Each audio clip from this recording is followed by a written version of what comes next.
بسم اللہ الرحمن الرحیم. کیپٹن فرنٹ کے ساتھ میں ہوں حسن بیگ. بجٹ 2026 کی آمد ہے اور ڈیلے پہ ڈیلے ہو رہا ہے. ہم نے پہلے بھی اپنے پروگرام میں یہ کہا تھا کہ یہ ڈیلے نارملی نہیں ہوتا اور ہم نے شاید بہت زیادہ دفعہ نہیں دیکھا کہ یہ ڈیلے ہو رہا ہے، لیکن اس بار پتہ نہیں 4-5 سے چلا ہے. ابھی کہے تو یہ رہے ہیں کہ آج ظاہر ہے نیشنل اسمبلی اور سینٹ کا اجلاس بھی بلا لیا گیا ہے. اس کا مطلب ہے کہ 12 تاریخ کا جو کہا جا رہا ہے کہ یہ بجٹ آ جائے گا، تو بجٹ کی آمد کے ساتھ ہی بہت سارے امیدیں ہوتی ہیں، بہت سارے خدشات بھی ہوتے ہیں. غریب آدمی تو یہ سوچتا ہے کہ کچھ نئے ٹیکسز لگ جائیں گے تو پھر اس کا مطلب ہے کہ مہنگائی اور بڑھ جائے گی. لیکن اصل بات یہ ہے کہ اکانومی ہی مین چیز ہے، معیشت مین چیز ہے، اور معیشت کے جو مختلف سیکٹرز ہوتے ہیں وہ کیسا پرفارم کر رہے ہیں وہ ظاہر ہے سروے آف پاکستان میں ابھی رپورٹ کل آ جائے گی اور اس میں پتہ چلے گا کہ ہماری جو زراعت ہے وہ کہاں کھڑی ہے، جو سب سے بڑا شعبہ ہے. یعنی جی ڈی پی گروتھ میں 23-24% اس کا حصہ ہوتا ہے. سب سے بڑا شعبہ تو بہرحال سروسز سیکٹر ہے کیونکہ اس کا جو حصہ ہے وہ 56-57% ہوتا ہے. لیکن زراعت مین ہمارا ایک سٹے ہے. پھر انڈسٹری ہے. ڈیفینیٹلی کوئی بھی ملک انڈسٹریل گروتھ کے بغیر کیسے ترقی کر سکتا ہے، اس کی ایکسپورٹس کے بغیر. اور یہ جو ساری چیزیں ہو رہی ہوتی ہیں، یہ سروسز سیکٹر ہو، ایگریکلچر سیکٹر ہو یا انڈسٹری ہو، بہرحال ایک بڑا رول پلے کر رہے ہوتے ہیں. لیکن اصل میں دیکھنا یہ ہے کہ کون سی چیزیں ہیں، کون سی ہرڈلز ہیں جو بنیادی طور پہ ابھی تک ہماری معیشت کو اس سطح پہ نہیں لے جا سکی یا ہمیشہ خزاں رہتے ہیں، کہ وہ کون سے عوامل ہیں جن کی وجہ سے ہماری معیشت اتنی ترقی نہیں کر سکی جتنا کرنا چاہیے تھا. ڈیفینیٹلی دہشت گردی ایک بہت بڑا ان عوامل میں سے ایک فیکٹر ہے. وہ اس نے ہماری جان ہمیشہ کھائی ہوئی ہے. 2001 سے جو کام شروع ہوا وہ ابھی تک ختم نہیں ہو سکا. افسوسناک بات ہے، 25 سال گزر گئے in one way or the other, بلکہ وہ بڑھ گئی ہے.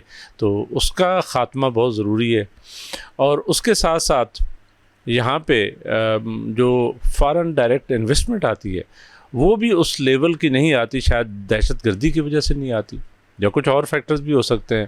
اور یہاں پہ انڈسٹری جو ہے یا بزنس جو ہے اس طرح ترقی نہیں کر پایا. پرابیبلی کہا تو یہی جاتا ہے کہ کاسٹ آف ڈوئنگ بزنس جو ہے، وہ جو ان پٹ کاسٹ ہے، وہ جو انرجی کاسٹ ہے، وہ اتنی زیادہ ہے کہ چیزیں کمپیٹیٹیو نہیں رہتی. تو اس لیے ظاہر ہے جب کمپیٹیٹیو نہیں ہوگی تو باہر سے چیزیں آئیں گی، وہ سستی ہوتی ہیں، اور آپ جو پروڈیوس کرتے ہیں وہ زیادہ مہنگی ہوتی ہیں. بہرحال یہ وہ چند ایک فیکٹرز ہیں جس میں جن کا بہت بڑا کردار ہے اکانومی کے گرو نہ کرنے میں. لیکن اس کے ساتھ ساتھ بہت ساری چیزیں ہیں جو بہتر بھی ہیں. ہمارے فارن ریمیٹنسز جو ہمارے لوگ گئے ہوئے ہیں باہر، جو وہ پیسہ بھیجتے ہیں، وہ ڈیفینیٹلی بڑا خوش آئند ہے. گو کہ ہمارے ایکسپورٹس اتنی ترقی نہیں کر سکیں، لیکن وہ جو ریمیٹنسز ہیں وہ ڈیفینیٹلی زیادہ بہتر ہیں اور ان میں گروتھ بھی ہوتی رہتی ہے. ابھی اس مہینے بھی بڑے ریکارڈ پچھلے مہینے کے ریمیٹنسز آئے ہیں. فارن ریمیٹنسز 4 بلین سے زیادہ ہے. سعودی عرب نے سب سے زیادہ کنٹریبیوٹ کیا.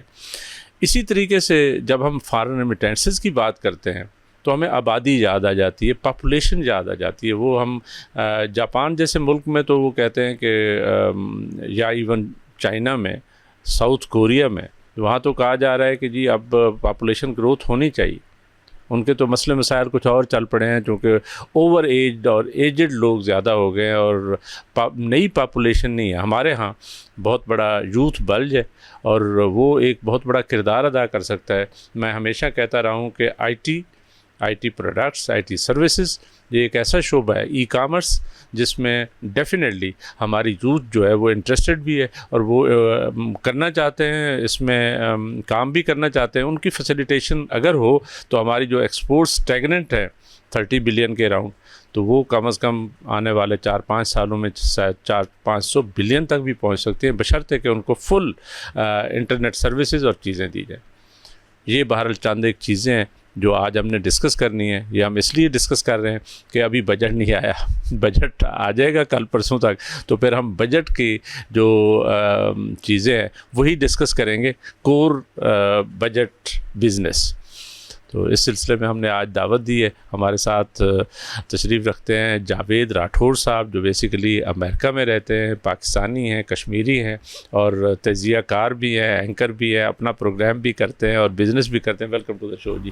اور اس کے ساتھ ڈاکٹر ارشد صاحب ہیں، جو بیسیکلی اکانومسٹ ہیں، ماہر معیشت ہیں، اور آج کل یہاں پہ ایگریکلچر یونیورسٹی پنڈی میں جو ہے اس میں اکنامکس ڈپارٹمنٹ کو ہیڈ بھی کرتے ہیں. Welcome to the show ji. Thank you very much giving us time. اور اس کے ساتھ بابر گورسی صاحب ہیں، ہمارے دوست، ہمارے بھائی، اینکر ہیں، تجزیہ کار ہیں، وہ بھی آج ہمارے ساتھ ہیں. تو ویلکم ٹو دا شو جی بابر بھائی. اور زوم پہ ہمیں اویلیبل ہیں ڈاکٹر بشارت حسن صاحب، سینئر تجزیہ کار ہیں ہمارے. تو welcome to the show ji doctor صاحب. سب سے پہلے سٹارٹ کریں گے جی، اکانومی کی بات کی ہے تو اکانومی سے شروع کر لیتے ہیں. ڈاکٹر صاحب آپ سے شروع کریں گے. یہ بتائیے گا کہ یہ جو بجٹ آ رہا ہے تو کیا کوئی امیدیں ہیں؟ آپ لوگوں کو شاید زیادہ پتہ ہوتا ہے کہ کیا چیزیں ہوں گی، کس طرح کی ہماری اکانومی کام کرتی رہی ہے، کس کس سیکٹر نے کتنا اچھا پرفارم کیا ہے، برا پرفارم کیا ہے، سال گزر گیا اور آنے والے دنوں میں کیا ایکسپیکٹیشنز ہوں گی آپ کے؟ کوئی انسائٹ اگر دے سکیں. ظاہر ہے بجٹ آئے گا تو پھر ساری چیزیں پتہ چلیں گی. بالکل آپ نے صحیح کہا، یہ بجٹ آنے پہ ہی سب چیزیں کھل کے سامنے آئیں گی. بٹ ابھی جو سیناریو چل رہا ہے اس میں دیکھیں، ہمارے جیسے آپ نے پہلے فرمایا کہ میجر سیکٹر ایگریکلچر ہے اور سب سے بڑا سیکٹر ہے ایگریکلچر انڈسٹری، اس کو سپورٹ کرتے ہیں. اب ایگریکلچر جو ہے اس کی بھی گروتھ ریٹ ہمارا وہ اس طرح پرفارم نہیں کر سکا جیسے کرنا چاہیے، یعنی 2 سے 3% کے درمیان. ہمیں جو ایگریکلچر کا گروتھ ریٹ چاہیے وہ 5 سے 6% کے درمیان. رائٹ. تو اگر اس کی پرفارمنس دیکھیں، سملرلی انڈسٹری ہے، اس کے گروتھ ریٹ کا بھی سب سے بڑا اور سروسز بڑھ رہا ہے. اب ہم نے جو دیکھنا ہے کہ آپ کا مقصد ہے کہ یہ جو لارج اسکیل مینوفیکچرنگ ہے باقی ہے وہ پیچھے جا رہے ہیں، اور ایگریکلچر تو میرا خیال ہے کہیں اسٹیگننٹ ہے، اور جو سروسز سیکٹر ہے وہ ریپلیس کر رہا ہے ٹو دی انڈسٹری، جو کہ کوئی اتنا اچھا سائن بھی نہ ہو. بالکل ہاں. اور اس کے ساتھ بڑا ہے کہ اس کے اوپر ٹیکسیشن کا بڑا ایشو ہے. رائٹ. یعنی ہماری جو ایف پی آر کی اسٹیٹسٹکس ہیں ان کو اگر دیکھا جائے تو جو ہمیں اس سیکٹر سے جو اتنا بڑا ہے اس سے جو ریونیو ملتا ہے بہت کم ہے، اور گورنمنٹ سارا ڈائریکٹ ٹیکسز جو ہیں وہ گورنمنٹ کے بہت کم ہے، جس کی وجہ سے گورنمنٹ پہ ویسے ڈاکٹر صاحب زیادہ الزام یہ ہوتا ہے کہ یہ انڈائریکٹ ٹیکسز سے کام لیتے ہیں، جو کہ ریگریسو ٹیکسیشن ہے، پروگریسو نہیں ہے. ڈائریکٹ ٹیکسیشن آنی چاہیے سو دیٹ کہ امیر کو ٹیکس کیا جائے، غریب کو. یہاں پہ تو یہ صورتحال ہے کہ جو 1 لیٹر پیٹرول جب آپ لیتے ہیں تو جو موٹر سائیکل والا ہے وہ بھی اتنا ہی پیسے پے کرتا ہے جتنا مرسڈیز والا V8 والا کرتا ہے. تو یہ ریگریسو ٹیکسیشن ہے بنیادی طور پر. جی یہ سب سے بڑا پاکستان میں جو ابھی ہماری چیلنج ہے وہ یہی ہے کہ کس طریقے سے گورنمنٹ ڈائریکٹ ٹیکسز جو ہیں اس کا دائرہ بڑھائے. جو انڈائریکٹ ٹیکسز ہیں اس کی وجہ سے گورنمنٹ غریب کے اوپر برڈن زیادہ ڈال رہی ہے. اب اس غریب کو اگر بچانا ہے تو گورنمنٹ کو ڈائریکٹ ٹیکسز کی طرف جانا چاہیے.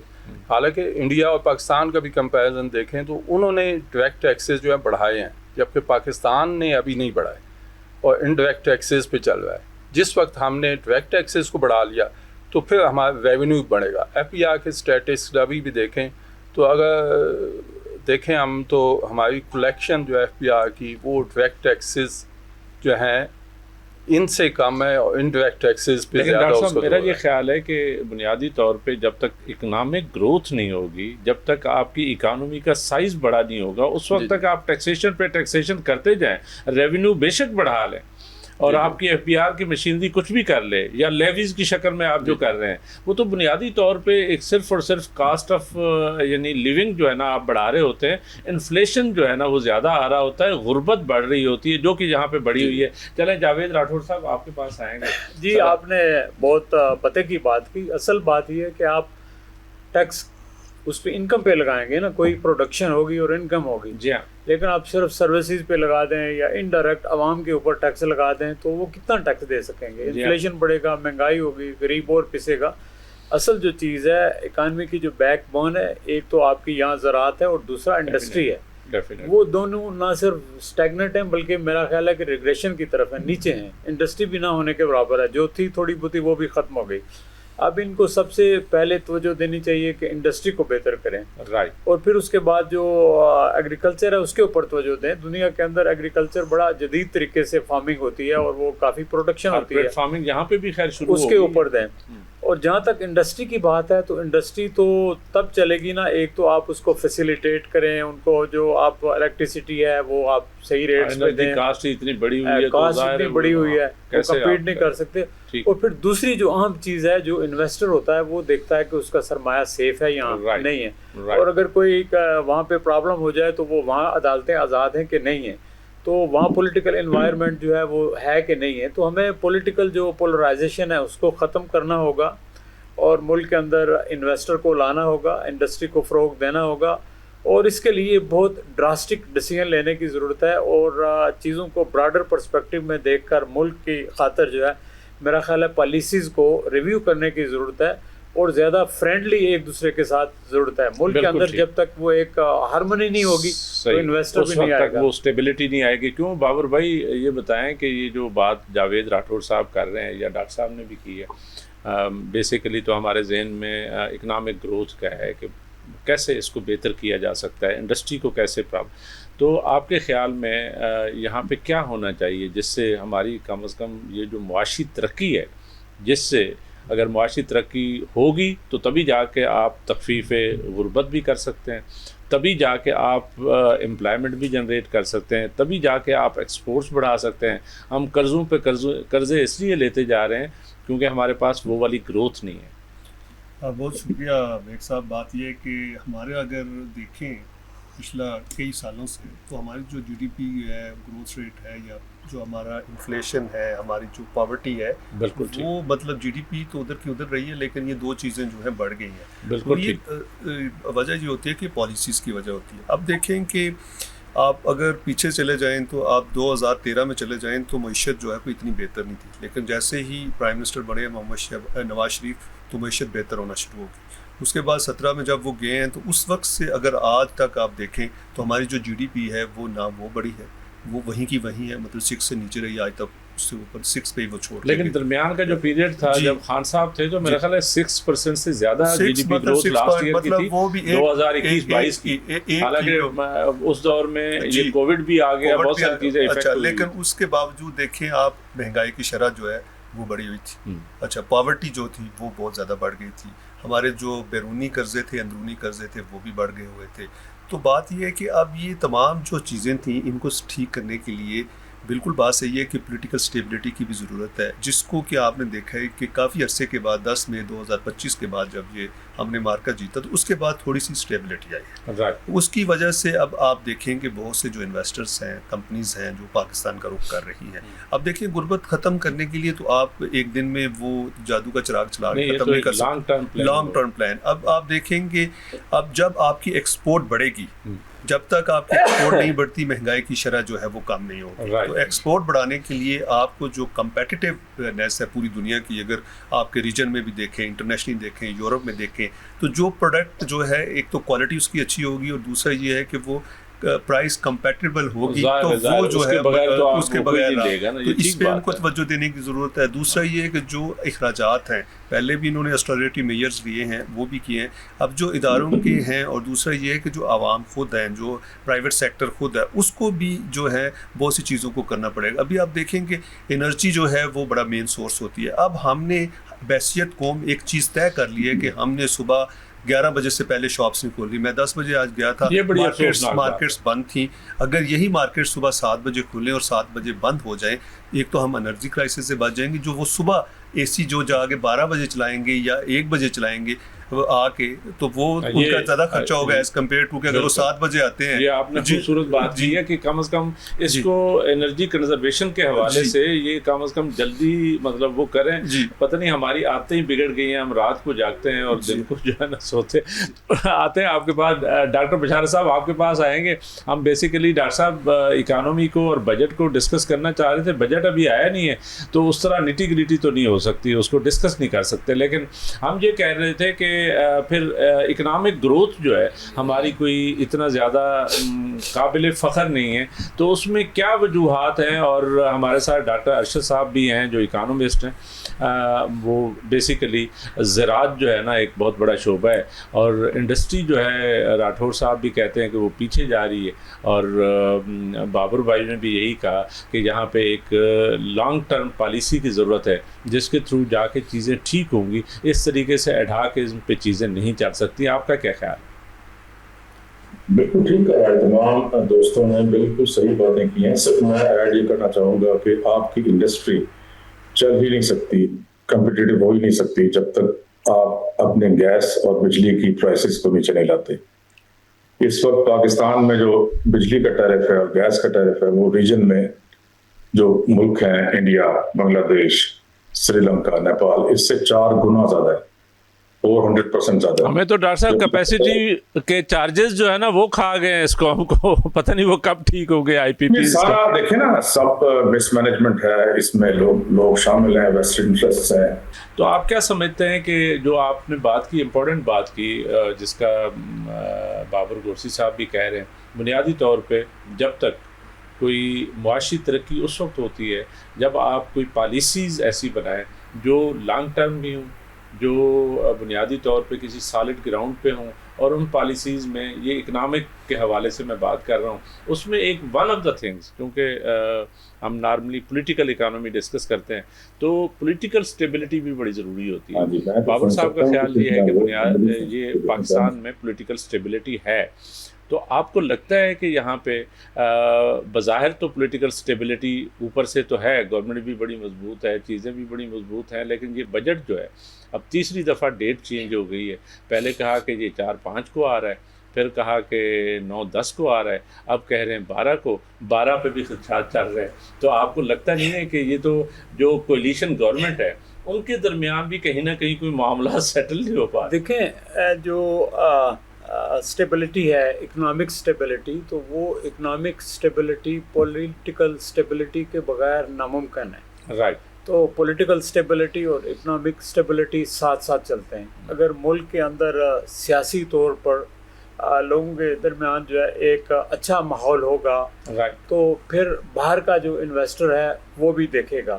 اور اچھی پالیسیاں بھی, لانگ ٹرم پالیسیاں بھی تب بنتی ہیں اور چلیں گی جب ملک کے اندر سارا سسٹم بک آف بزنس کے تحت چل رہا ہو, آئین کے تحت چل رہا ہو.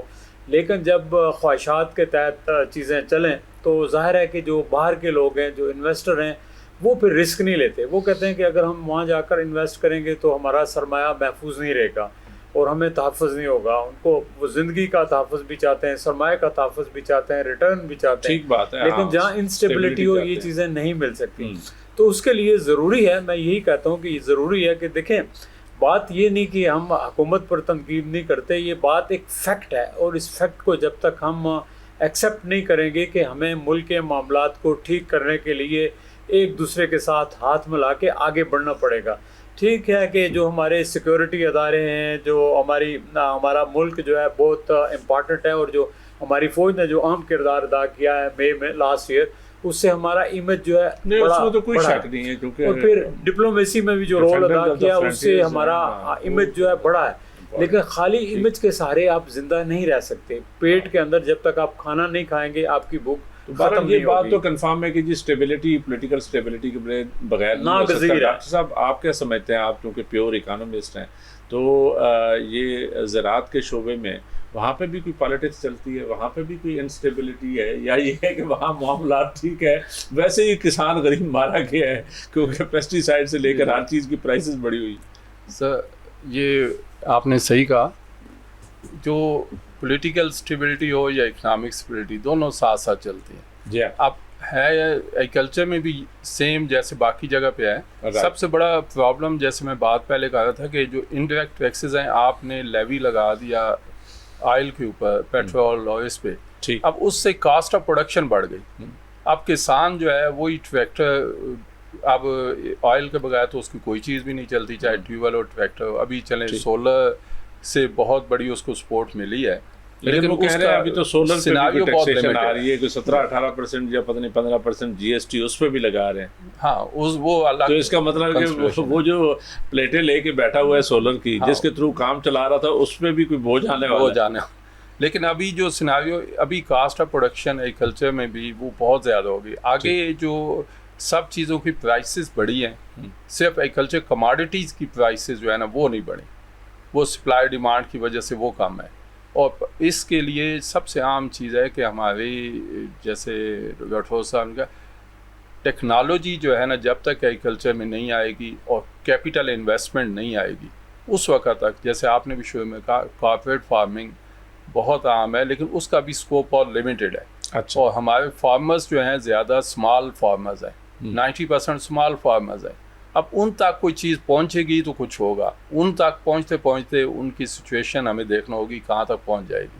تو کارپوریٹ فارمنگ بیسیکلی حل ہے, اور اس کے لیے ظاہر چیزوں کو جو ہے نا ایک لانگ ٹرم پلاننگ چاہیے. بابر بھائی, آپ سمجھتے ہیں کہ یہ جو پولیٹیکل اسٹیبلٹی ہے کتنا بڑا امپورٹنٹ فیکٹر ہے؟ دیکھیں, پولیٹیکل اسٹیبلٹی کسی بھی ملک کا مین فیکٹر ہوتا ہے, وہ آپ اس کو سیکنڈری نہیں پرائمری آپ کہہ سکتے ہیں.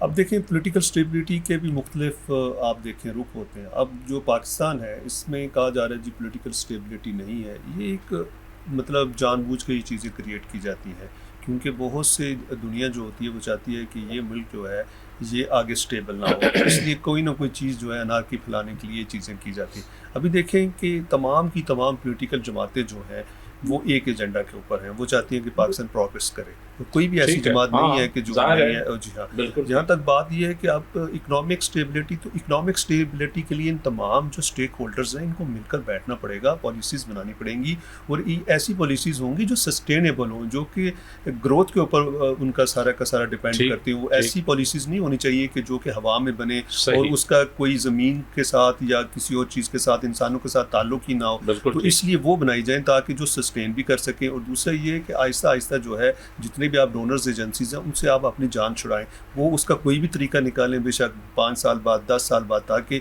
آپ جو ہے جتنا بھی انٹرسٹ ریٹ دیتے ہیں وہ بھی اکانومی کے اوپر برڈن ہے. دوسرا یہ کہ آپ نے دیکھا ہے کہ پاکستان میں جو آپ دیکھ لیں کہ پچھلے 2004 سے اگر آپ دیکھیں تو ابھی تک جو کلیکشن ہوئی 2004 میں جو ٹیکس کلیکشن تھی وہ $5.1 بلین تھی, آج $46 بلین ہے آج 2026 میں, اور اس میں صوبوں کا حصہ ہے $26 بلین. اچھا آپ دیکھیں صوبے $26 بلین لے جاتے ہیں, باقی 20 اس میں آپ دیکھیں آپ نے انٹرسٹ ریٹ بھی دینے ہیں, آپ نے قرضے بھی واپس کرنے ہیں. لیکن بابو بھائی ہم دیکھ یہ رہے تھے کہ پولیٹیکل اسٹیبلٹی کی جو آپ نے بات کی کہ یہ جو 3 دفعہ کوئی بجٹ کی ڈیٹس چینج ہوئی ہیں, ہمیں تو ایسے لگا کہ ادھر تو ہمارے یعنی حکومت اور صدر صاحب اور وہ سارے مل بھی رہے ہیں, پھر بھی کوئی ڈیٹ جو ہے نا وہ یہ جو ہے نا یہ جو بجٹ ہوتا ہے یہ بیسیکلی تو ہوتا ہے, یہ کہتے ہیں بہت سی حکومتیں ایسی ہوتی ہیں جو مے کے اینڈ پہ بھی بجٹ پیش کر دیتی ہیں.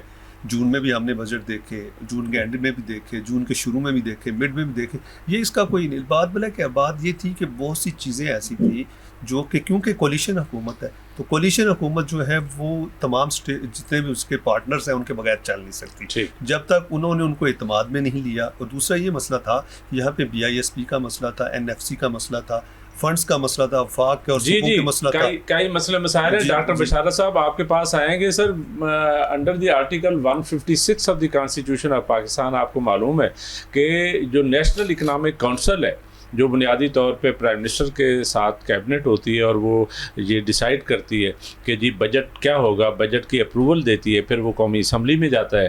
تو اس نیشنل اکنامک کونسل کا جو آرٹیکل ہے جس کے تحت کہا گیا ہے کہ یہ انشور کرے گی کہ جی اکنامک جسٹس ہو,